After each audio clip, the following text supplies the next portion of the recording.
muito encantado, na verdade, né? Eu tento... Toda hora eu falo que é exatamente isso.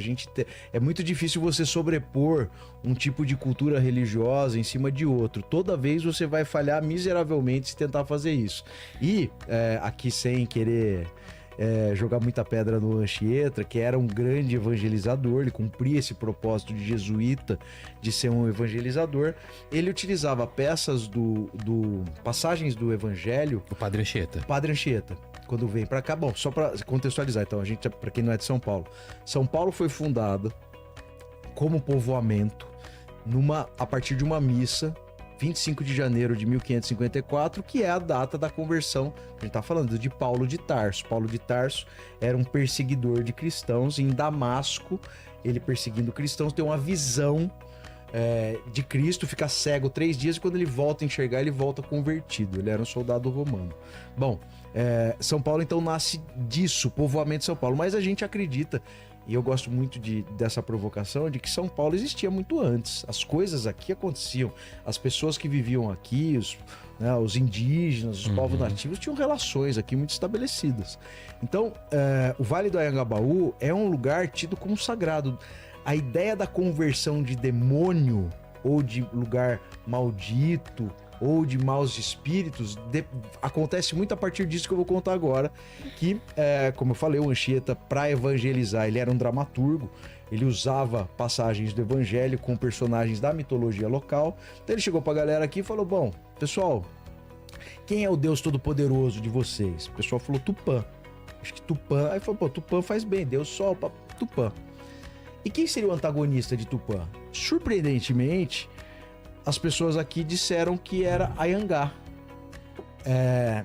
E o Anhangá, em várias etnias pelo Brasil, ele é cultuado, porque ele não é... Tem gente que fala que ele é protetor da caça, mas não é protetor da caça. Na verdade, ele é muito mais um mediador da floresta.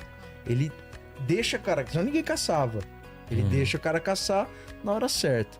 Então por que colocaram o Anhangá nessa condição maldita, de demônio cristão? A gente achou uma história que talvez explique isso.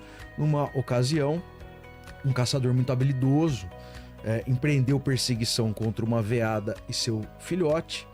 E aí o Anhangá lá ativa seu sentido aranhas, né? Ele percebe que se ele caça, se o cara caça a mãe, o filhote não cresce, vai morrer também. Não crescendo, ele não vai virar um semeador, ele não vai se reproduzir, não vai servir de caça no momento certo para quem tiver caçar ele. Então ele vai lá e usa uma das suas artimanhas, uma das suas armas, que é o de confundir as pessoas utilizando alucinações, criando ilusões nas pessoas. Então ele cria uma ilusão nesse caçador, e esse caçador continua perseguindo uma veada, pelo menos ele acha isso, mas na verdade está perseguindo sua própria mãe. E bom caçador que ele era, ele caça a mãe. Então, a hora que ele mata a mãe, na hora que ele mata a veada, volta a mãe. Na verdade, ele matou a mãe. Ele achava que era veada. Era a mãe. Então, ele volta pra aldeia e fala: pô, vocês não sabem o que o Anhangá me fez fazer. E aí a gente imagina que é esse o momento de ruptura dos povos daqui com o Anhangá, que mais uma vez foi muito mal adequado à condição de demônio, porque é uma coisa importante da gente falar também para todo mundo, né? Ainda mais a gente já cansou de falar aqui que não somos figuras religiosas, mas não existe a figura do capeta, do demônio, do diabo em nenhuma outra cultura religiosa que não seja cristã. Então você falar que o Exu é o capeta, tá errado. Você falar que o capeta para talvez pros cristãos, né? Não, mas não existe essa adequação, porque o Exu também não existe no cristianismo. Não existe no cristianismo, é verdade. Então, é verdade. Não tem. Então, na verdade, não é errado falar. É uma outra entidade de um outro lugar. Então, falar que o Anhangá é ruim, não é. Mas é muito interessante que no Vale do Anhangabaú, todos os poderes do Anhangá, que primeiro que ele é amorfo, a forma original do Anhangá é um grande servo branco com olhos vermelhos e uma cruz na testa. Mas é interessante que no Anhangabaú, várias manifestações de poderes de Anhangá são bastante observados. Da loucura, por exemplo. Você pegar isso como uma metáfora da cidade de São Paulo, a cidade de São Paulo cresce a partir do centro, Pátio do Colégio, Anhangabaú, aquela região. E ali existe um componente de loucura muito grande. a velocidade, o atropelo, a falta de equilíbrio, que sempre foi uma função, uma premissa da atuação do Anhangá em sua região é essa. Ali eclode tudo, né? Eclode tudo. E, agora só complementando, por que se você estudar as histórias de assombração da cidade de São Paulo, você vai perceber que 11 das 10 histórias mais conhecidas de São Paulo acontecem no Vale do Anhangabaú, talvez também se explique por uma característica gastronômica do Anhangá, porque existe algumas vertentes que dizem que a presença do Anhangá agita as almas, então as almas ficam irrequietas e são muito mais perceptíveis com a presença dele, mas também há uma explicação de que o Anhangá gosta de se alimentar da energia das almas. Então, quando morre alguém numa região de Anhangá, ele percebendo vai lá, suga a energia dessa alma, essa alma não consegue alçar o Guajupiá, para ficar fácil da gente entender, seria um tipo de paraíso. Tipo céu, paraíso. Tipo céu, e aí ela fica vagando ali. Então, não por acaso, né? Só para já eu chego no fim do centro de São Paulo, não por acaso a gente tem aparições no Teatro Municipal de São Paulo. Tem o Facundo Guerra, que é o proprietário do Bar dos Arcos, tem um vídeo que ele outro dia disponibilizou que é muito louco. É uma garçonete numa ocasião em que o bar estava fechado. Quem pegou isso foi a câmera de segurança. Ela passa e tem um vasinho que parece que é arremessado atrás dela. A câmera de segurança pegou? Câmera de segurança. No Teatro Municipal ainda tem a história de um pianista que toca nas galerias, uma cantora lírica. Se for no prédio dos Correios, que é um prédio centenário, também tem uma história super arrepiante lá, que é de uma...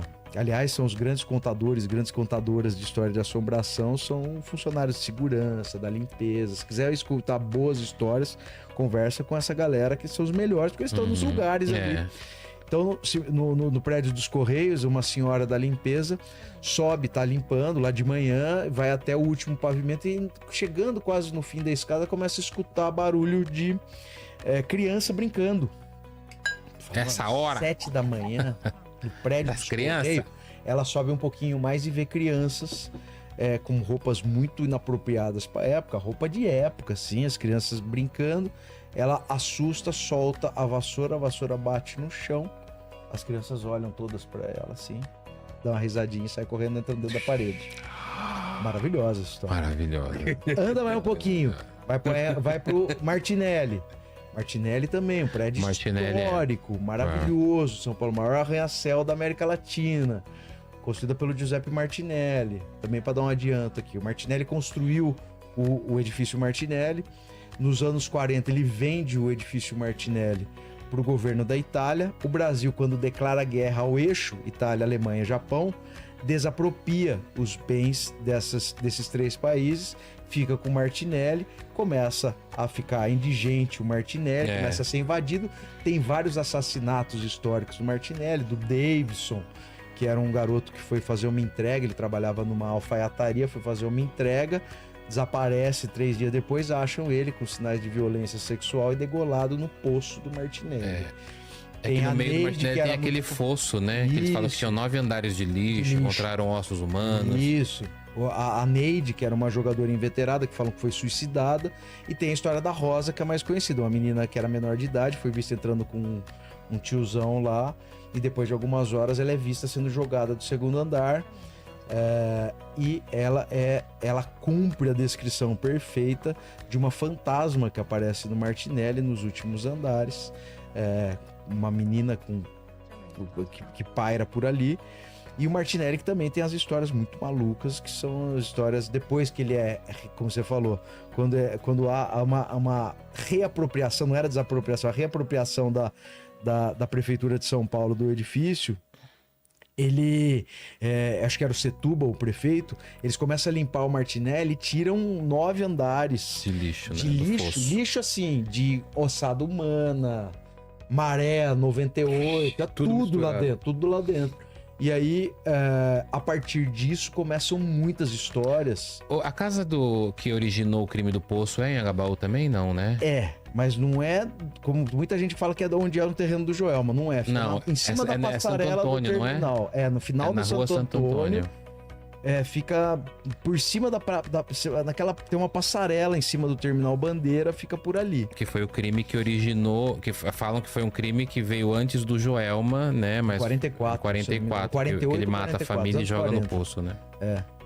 Mas o centro de São Paulo é muito legal por causa disso. E também é testemunha de situações legal, maravilhosas. Ótimo, né? É assombradíssimo, né? Assombradíssimo. Mas tem, só para fechar o centro, que eu acho que também é uma revelação muito bacana quando a gente faz esse passeio, que a gente sai do Anhangabaú, faz todo esse trajeto e termina no bairro da Liberdade, na Capela dos Aflitos, que é um lugar que eu tenho o maior carinho do mundo, faço parte da UNANCA, que é a União dos Amigos da Capela dos Aflitos, que é uma associação que briga para aquele lugar ser mantido, que toda hora tem algum tipo de ameaça para derrubar, que é uma capelinha... Estão nessa vibe saco, aí para derrubar? Não é de propósito, não é evidente, mas, cara, a vontade de muita gente era derrubar aquilo, entendeu? Que é a última memória, a última memória da liberdade negra e indígena. Dá bem no bequinho ali, no Beco dos Aflitos. Então, assim, toda hora acontece alguma coisa que compromete, tanto que no ano de 2018, porque o bairro da Liberdade, para quem não sabe, é um bairro construído em cima de um cemitério. O primeiro cemitério é ali, né? O primeiro cemitério de São Paulo ali, né? é o bairro, 1775. Cemitério dos Aflitos. E a Capela dos Aflitos é o cemitério, é a capela desse cemitério. E lá, tô falando isso porque o bairro da Liberdade chamava Sudacé, e houve uma das passagens mais bonitas da cidade de São Paulo que ninguém sabe, ninguém nunca ouviu falar, ou pouquíssimas pessoas ouviram falar, que é a tentativa de enforcamento do Chaguinhas. Chaguinhas Francisco José das Chagas era um soldado, era um cabo negro lotado em Santos, no 1º Batalhão de Caçadores. Em 1821, um ano antes da independência do Brasil, fazia 5 anos que o exército... Tinha 2 exércitos, o exército português e o exército nativo, que era de brasileiros mesmo, eram negros